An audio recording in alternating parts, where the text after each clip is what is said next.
चलिए, तो topic waves आपको ये मैंने ग्रुप में भेज दिया, अभी मैं बता दूंगा क्लास के एंड में आपको। इसको ओपन कर लीजिएगा फाइल को। चलिए, वेव्स में देखिए पहला question, what is periodic motion. बताओ भाई पीरियोडिक मोशन क्या होता है। The motion which repeats itself is called periodic motion. एक ऐसा मोशन जो बार बार अपने आप को रिपीट करता है आफ्टर टाइम इंटरवल, है ना। एक ऐसा मोशन जो अपने आप को एक सर्टेन टाइम इंटरवल अपने आप को बार बार रिपीट करता है, उसको हम बोलते हैं पीरियोडिक मोशन। ओके, यस, तो ये ऐसा मोशन पीरियोडिक मोशन होता है। चलिए अब बात करते हैं time period. What is time period. The period T is the time required to for one complete oscillation और cycle. It is related to frequency as nu equals to 1/t। बच्चों note कर लो, nu is equal to 1/t। What is time period. It is the time required to complete one oscillation. एक oscillation को complete करने के लिए जो demand होती है that is called one time period. Okay sir आप ये भेजोगे ग्रुप पे। यस, भेज चुका हूं बेटा, अभी मिल जाएगा आपको।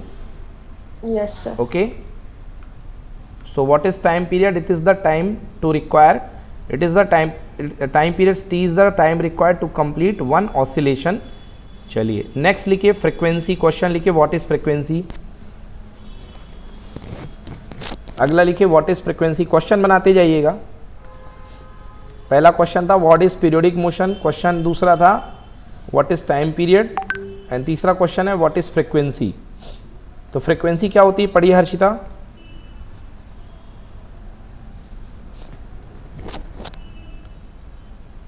The frequency v of the V नहीं बोलते बेटा, वी नहीं बोलते, न्यू बोलते हैं। क्या बोलते हैं, new, NU, new. The frequency new.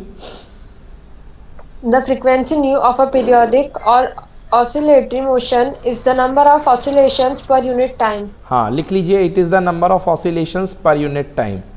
एक सेकेंड में कोई कितने ऑसिलेशन करता है, दिस इज कॉल्ड फ्रीक्वेंसी। तो फ्रीक्वेंसी का फॉर्मूला 1/टाइम पीरियड।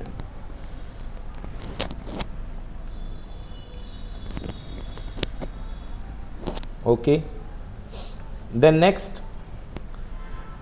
देखिए सिंपल हार्मोनिक मोशन में जो फोर्स होता है वो हमेशा सेंटर पोजीशन के टूवर्ड्स एक्ट करता है। The force acting on a simple harmonic motion is proportional to the displacement and is always directed toward the centre of the motion. बच्चों लिखो सिंपल हार्मोनिक मोशन की पहचान, F is proportional to -x। F is proportional to -x, ये है। तो question आएगा what is SHM। Simple harmonic motion क्या होता है, लिखेंगे the motion in which the force acting is proportional to the displacement and is always directed toward the centre of the motion. That type of motion is called simple harmonic motion. Question लिखिए what is simple harmonic motion.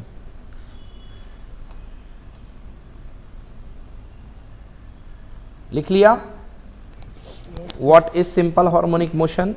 So simple harmonic motion is a type of motion in which the force, कौन सा force, restoring force, is proportional to the displacement and it is always directed toward the center of the motion. ये हमेशा centre की तरफ act करता है,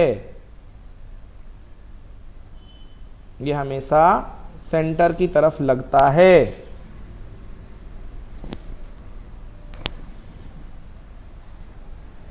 चलिए next पढ़िए।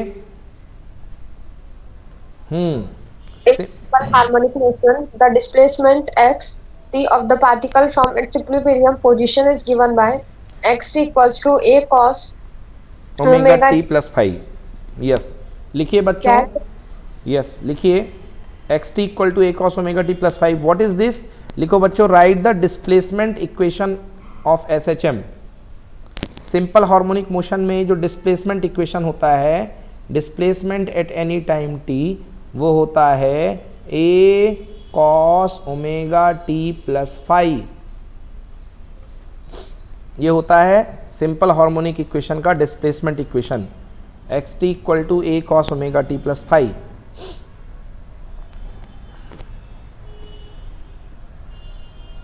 ठीक है, X T equal to A cos omega T plus five.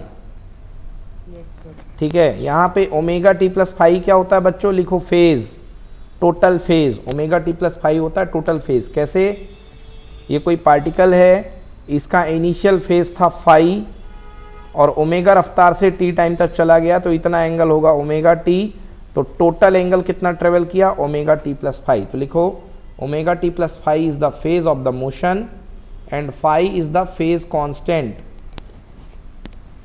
phi is the phase constant. The angular frequency omega is related to the period and frequency of the motion by omega equal to 2 pi by t। हाँ, angular frequency time period के साथ कैसे related है, omega equal to 2 pi by T. और अगर angular frequency को आप frequency of the motion से देखें तो 2 pi new. Very important formula.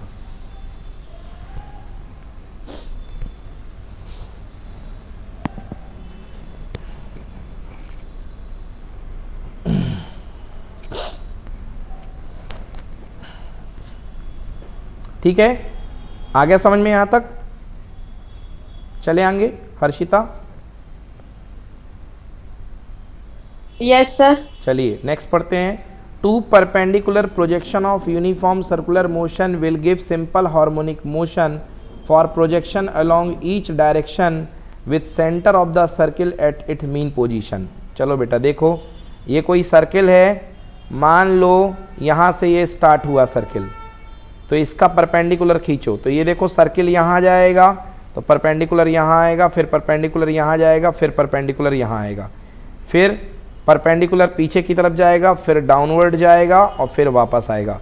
तो अगर हम सर्कुलर मोशन में परपेंडिकुलर का प्रोजेक्शन लेने और उनके परपेंडिकुलर के प्रोजेक्शन का मोशन देखेंगे तो क्या बचेगा, बनेगा SHM।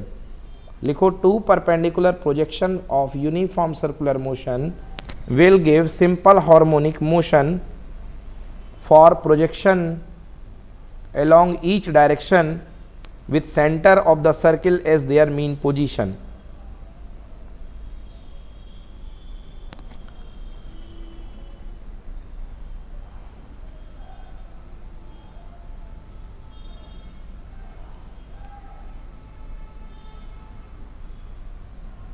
डन।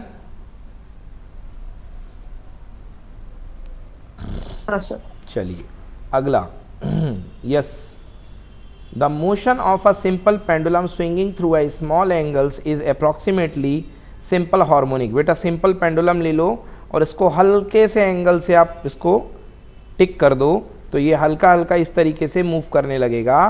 तो अगर इसको छोटा सा एंगल दिया है आपने तो उस समय इसका मोशन जो होगा वो SHM होगा, है ना। Angles approximately simple harmonic.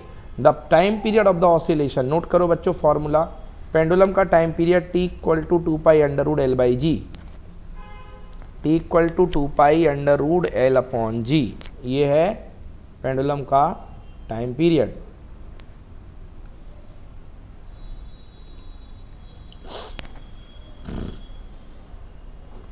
Note करके लिखिए, the motion of a single pendulum is simple harmonic for small angular displacement.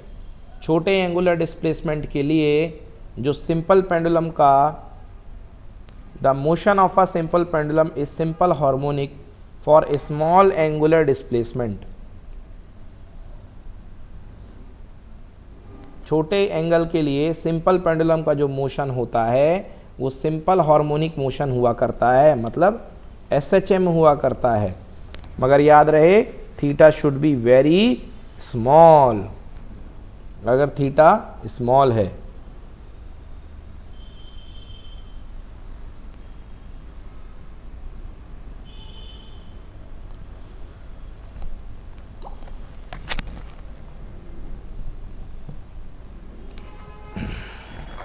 Done.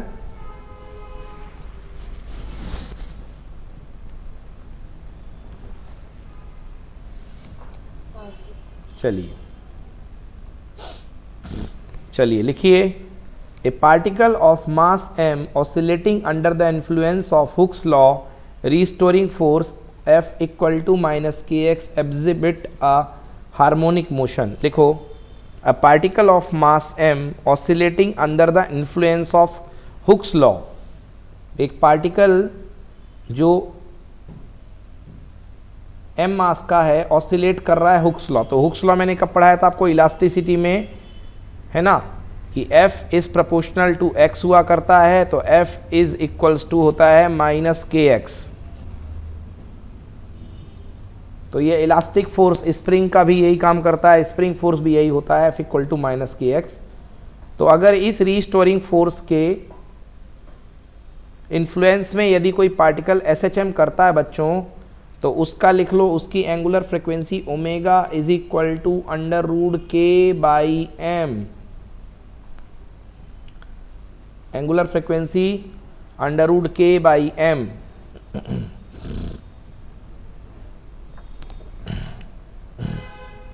Okay, omega equal to under root k by M.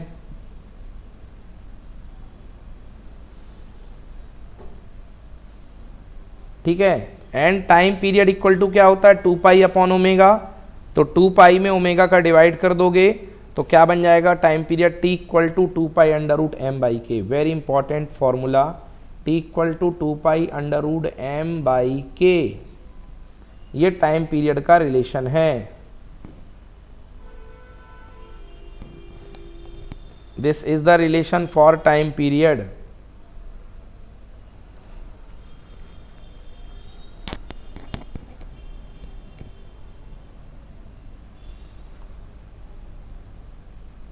This is the relation for the time period.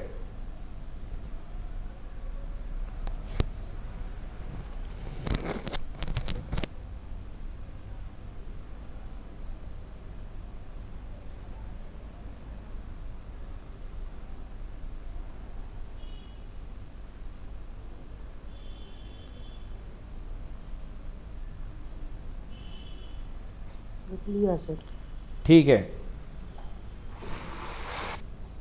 ठीक है, ये हो गया time period का formula. अगला condition है 11th, the restoring force in case of wooden cylinder floating on a water is due to increase in upthrust as it pressed into the water. मतलब ये कह रहा है कि अगर पानी की सरफेस पर अगर आप एक लकड़ी के गुटके को डाल देते हैं तो इस पर एक रीस्टोरिंग फोर्स काम करेगा। क्यों करेगा, जैसे ही आप इसको अंदर की तरफ डिप करते हैं तो इस पर काम करने वाला रीस्टोरिंग फोर्स बढ़ जाता है ना। तो the restoring force in case of wooden cylinder floating on water is due to increase in upthrust as it pressed into the water. तो पानी के केस में जो अपथ्रस्ट होगा वो रीस्टोरिंग फोर्स का काम करेगा। पानी के केस में जो अपथ्रस्ट होगा वो रिस्टोरिंग फोर्स का काम करेगा।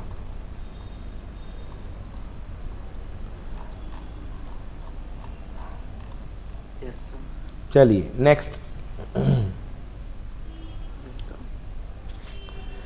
The restoring force in case of liquid in U tube arises due to excess pressure in liquid column when the liquid levels in two arms are not equal.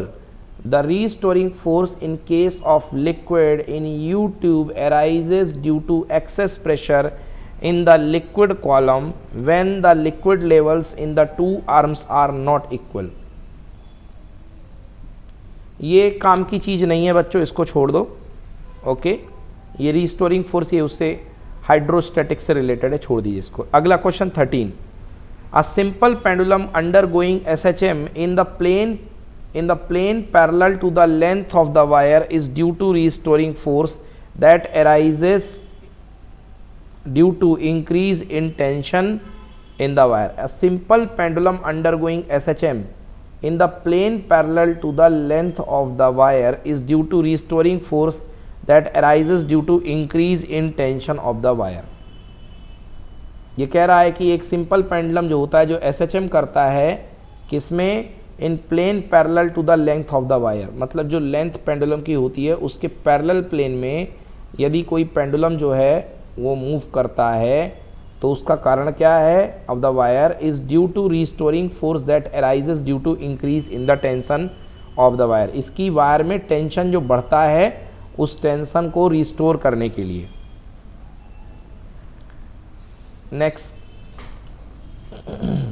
the mechanical energy in real oscillating system decreases during oscillation because external forces such as drag inhibit the oscillations and transfer mechanical energy into thermal energy.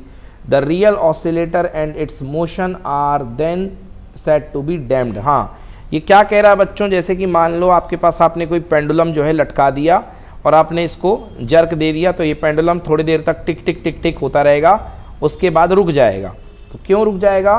क्योंकि जो इसकी energy थी ये waste हो जाएगी। तो यही कह रहा है कि the mechanical energy in real oscillating system decreases, मतलब एनर्जी जो होगी शुरुआत में तो तेज रहेगी, धीरे धीरे धीरे धीरे डिक्रीज कर जाएगी बिकॉज ऑफ एक्सटर्नल फोर्सेस। किसकी वजह से डिक्रीज कर जाएगी? एक्सटर्नल फोर्सेस की वजह से।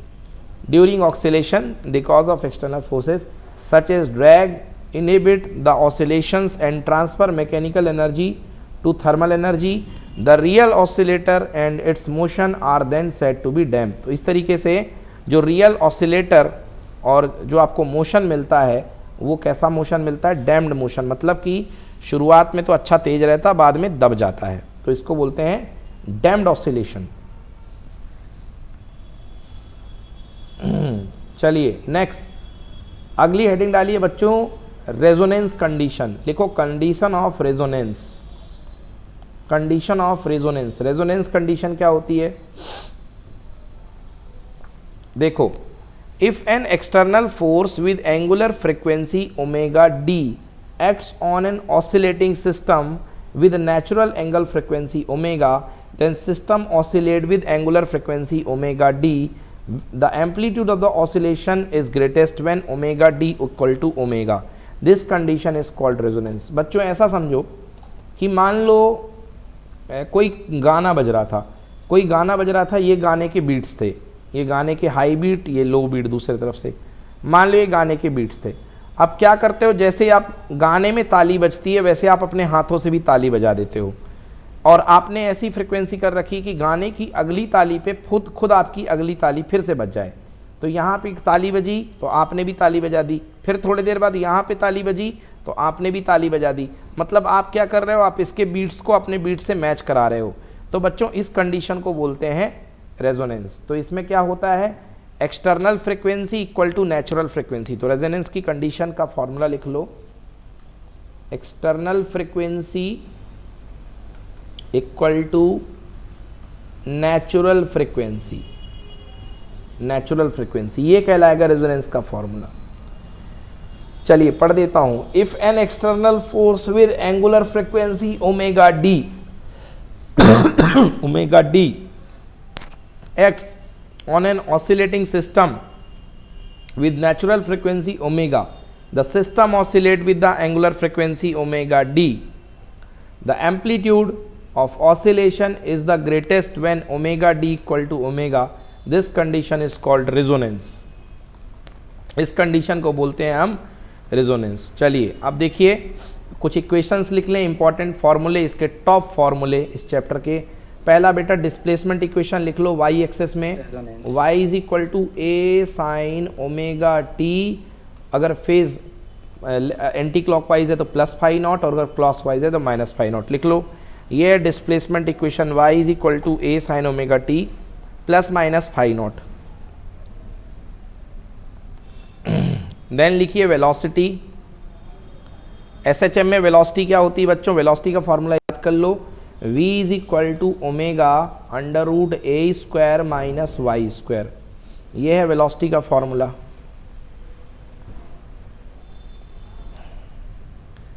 एक्सेलरेशन क्या होता है SHM में, a equal to minus omega square Y. Acceleration a equal to minus omega square Y, a is equal to minus omega square Y, and omega equal to 2 pi nu, that is equal to 2 pi by T.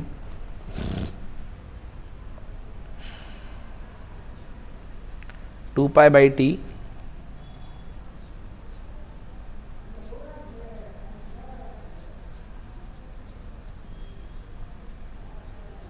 Okay, potential energy क्या होगी बच्चों, U इक्वल to half M omega square A square. Very important formula. Potential energy SHM का क्या होता है? Half M omega square A square, half M omega square A square, that is equal to half K Y square. ये होता है half K Y का square. ये होती है पोटेंशियल एनर्जी।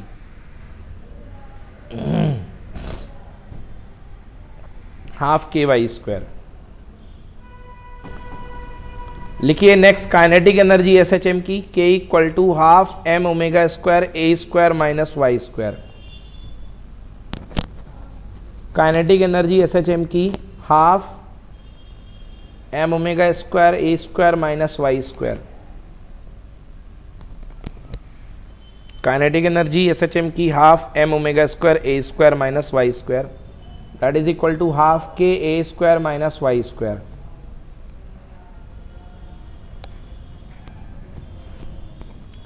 तो टोटल एनर्जी दोनों को जोड़ दो बच्चों, काइनेटिक को और पोटेंशियल को। तो टोटल एनर्जी आ जाएगी E is equal to 1/2 M omega square A square या half K A square. K equal to क्या होता है? एम ओमेगा स्क्वायर को अपन के बोलते हैं।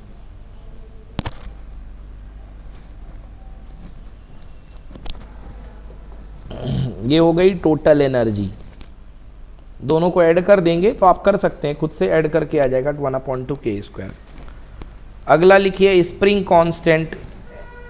स्प्रिंग कांस्टेंट बच्चों फॉर्मूला होता है F इक्वल टू के एक्स माइनस का, F इक्वल टू के एक्स। तो K इज इक्वल टू बच्चों force per unit length F upon x. तो यहाँ पे x की जगह y कर दिया, कोई फर्क नहीं पड़ता। लिख लो बच्चों F is equal to X, K equal to F upon Y, K is equal to F upon Y. चलिए अगला spring constant of parallel combination of spring. बच्चों नॉट इंपॉर्टेंट, आपको ज़्यादा इंपॉर्टेंट नहीं है। अगर कई सारी स्प्रिंग आप पैरेलल में ऐड कर देंगे तो स्प्रिंग कांस्टेंट टोटल एक का K1 है, एक का K2 है, तो जो नेट स्प्रिंग कांस्टेंट निकलेगा K is equal to K1 plus K2।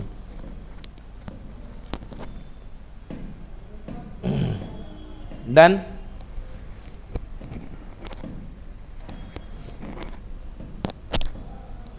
और स्प्रिंग कांस्टेंट सीरीज कॉम्बिनेशन में जो आएगा वो आएगा 1/K equal to 1/K1 plus 1/K2। This is not important for this year. 1/K is equal to 1/K1 plus 1/K2। बच्चों spring का time period लिखिए, spring oscillation का time period T is equal to 2π√m/K। ये हो गया time period spring oscillation का।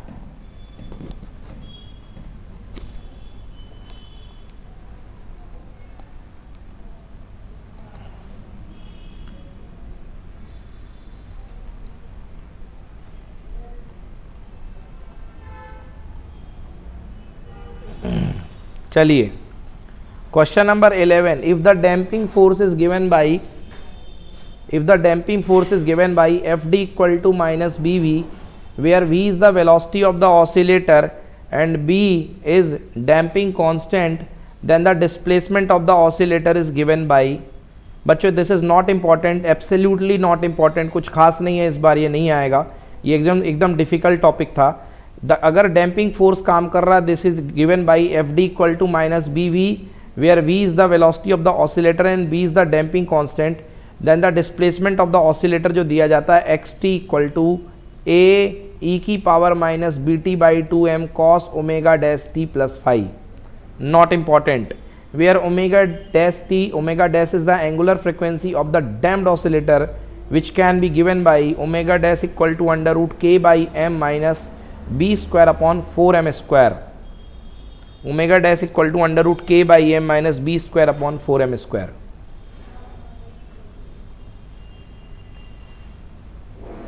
And last, ये बिल्कुल भी इंपॉर्टेंट नहीं है बच्चों, not at all. The mechanical energy E of damped oscillator is given by ET is equal to half KA square। Mechanical energy E जो दी जाएगी that is equal to half K, A for amplitude का square, E minus B T time है upon M, half K A square minus B T by M. ये है आपकी mechanical energy. चलिए done, कोई दिक्कत? तो ये सारे फॉर्मूले हैं और सारे के सारे डेरिवेशंस हैं इस चैप्टर के, ठीक है। Hello Harshita, reply please. Yes sir. चलिए अब नेक्स्ट स्टार्ट कीजिए बच्चों, अगला टॉपिक है, लिखिए। Yes sir. हाँ, क्लास 11th फिजिक्स, अगला टॉपिक लिखिए वेव्स। पहला क्वेश्चन लिखिए, what is wave?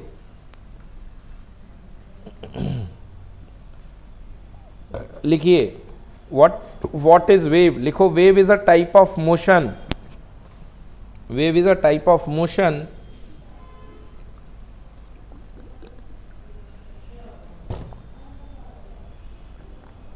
wave is a type of motion which carry energy from one place to another। Wave एक मोशन का टाइप है जो एनर्जी को एक जगह से दूसरे जगह ले जाता है, that is called wave. Waves carry energy from one place to other. Wave is a type of motion which can carry energy from one place to other.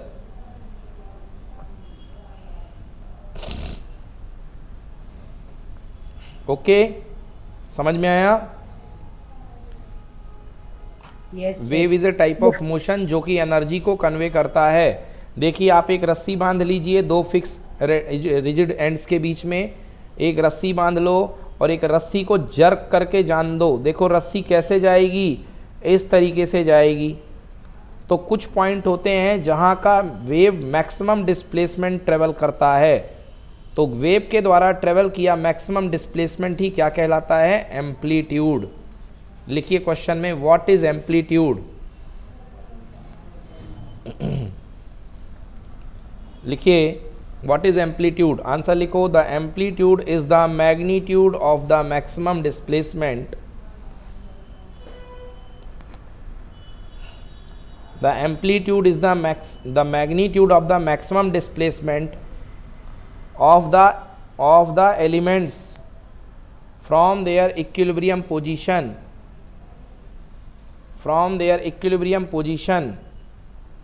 as the waves pass through them, as the waves pass through them।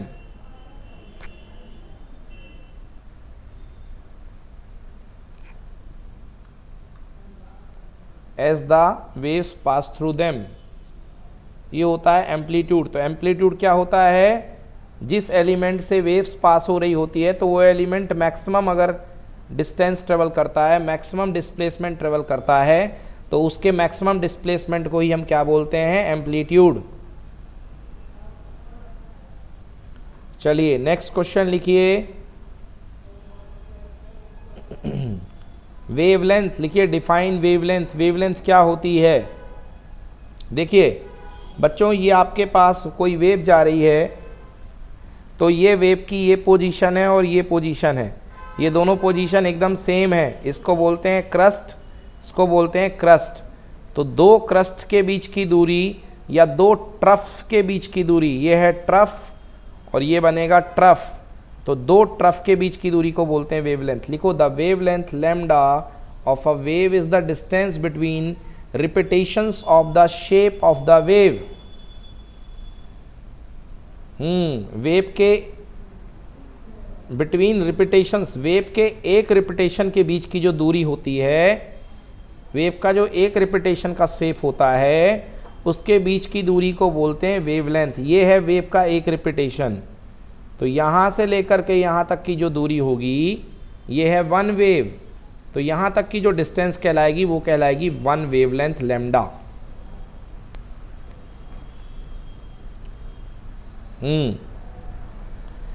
In stationary wave it is twice the distance between two consecutive nodes और antinodes.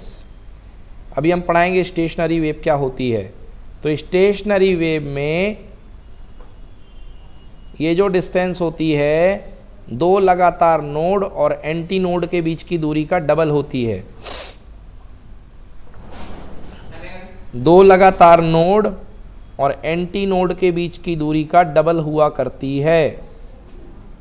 दो node या anti node के बीच की दूरी का double हुआ करती है।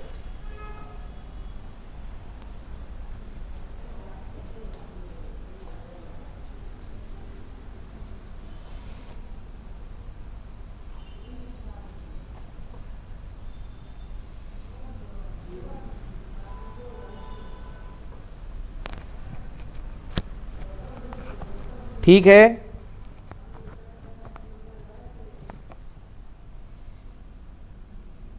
the wavelength lambda of a wave is the distance between repetitions of the shape of the wave.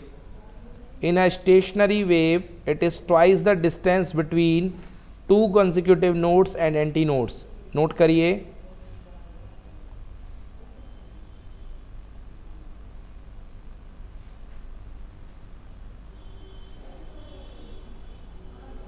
Stationary wave में दो कंसेक्यूटिव नोड या एंटी नोड के बीच की दूरी के डबल को हम क्या बोलेंगे?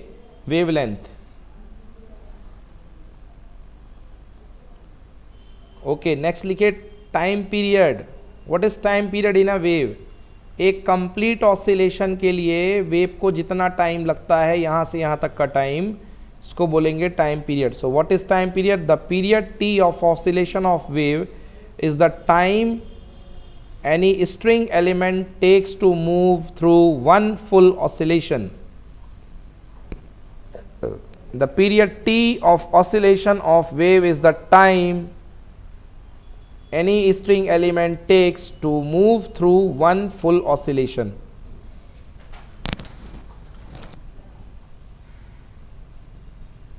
The period t of oscillation of wave is the time any string element takes to move through one full oscillation. कोई भी स्ट्रिंग का एलिमेंट है, डोरी का कोई भी एलिमेंट अपने एक फुल वाइब्रेशन को करने के लिए जितना टाइम लेता है उसको बोलते हैं उसका टाइम पीरियड वेव का। हर्षिता नोट कर रहे हो? Yes sir. ओके, अगला क्वेश्चन लिखिए, what is mechanical wave? Mechanical wave क्या होती हैं?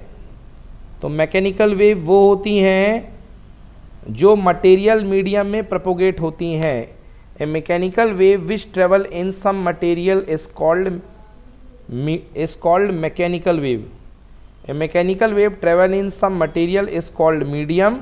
Mechanical waves are governed by Newton's laws. तो मैकेनिकल वेव जो हैं न्यूटन लॉ के द्वारा गवर्न होती हैं, और मैकेनिकल वेव जहाँ पर ट्रेवल करती हैं उन जगहों को बोलते हैं मीडियम। तो मतलब ये मीडियम में ही ट्रेवल करती हैं।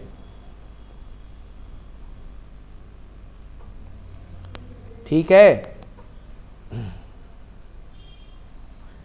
The speed of the wave depends on the type of the wave and properties of medium.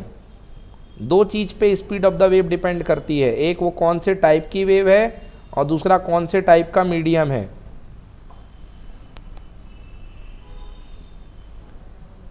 हाँ, लिखिए वेव स्पीड। अगला फॉर्मूला लिखिए wave speed. v equals to nu lambda. Nu क्या है? फ्रीक्वेंसी। लैम्डा है वेवलेंथ। तो the product of wavelength and frequency is equal to wave speed. The product of wavelength and frequency is called wave speed. Wavelength और frequency का जो product है उसको बोलते हैं हम वेव स्पीड या wave velocity. v equals to nu lambda.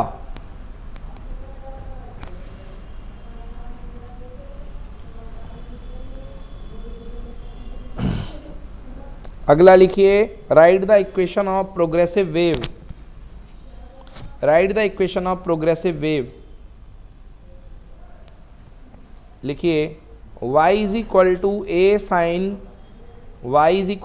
a sine kx minus omega t is an equation that describe a travelling wave और प्रोग्रेसिव वेव। तो क्या इक्वेशन है? y is equal to A sine K X minus omega T. y equal to A sine K X minus omega T, ये travelling wave का या ये progressive wave का equation है। This is the equation for the travelling wave और progressive wave. चलिए बच्चों, दो तरीके की वेव होती हैं, पढ़ा होगा आपने 9th क्लास में, ट्रांसवर्स वेव और लॉन्गिट्यूडनल वेव। ट्रांसवर्स वेव में क्या होता है कि मटेरियल के जो पार्टिकल होते हैं, जो पार्टिकल्स होते हैं, वो डायरेक्शन ऑफ प्रोपोगेशन के परपेंडिकुलर वाइब्रेट करते हैं। मतलब वेव ये जा रही है तो इनका वाइब्रेशन होगा up and down. So these waves are called transverse wave. So in transverse wave the particles of the medium oscillate perpendicular to the direction of wave propagation. In transverse wave, the particle of the medium oscillate perpendicular to the direction of wave propagation. But in longitudinal wave, the particle of the medium oscillate along the direction of wave propagation. अगर आप longitudinal wave की बात कर रहे हो तो longitudinal wave में जो particle होंगे मीडियम के, वो direction of wave, जैसे साउंड वेव, साउंड वेव में पार्टिकल यहीं चलते हैं और इसी तरफ वाइब्रेशन भी करते हैं। मतलब वाइब्रेशन भी यहीं करते हैं और प्रोपोगेशन भी यहीं करते हैं। तो ऐसी वेव को अपन बोलते हैं लॉन्गिट्यूडनल वेव। जय, क्लियर हुआ?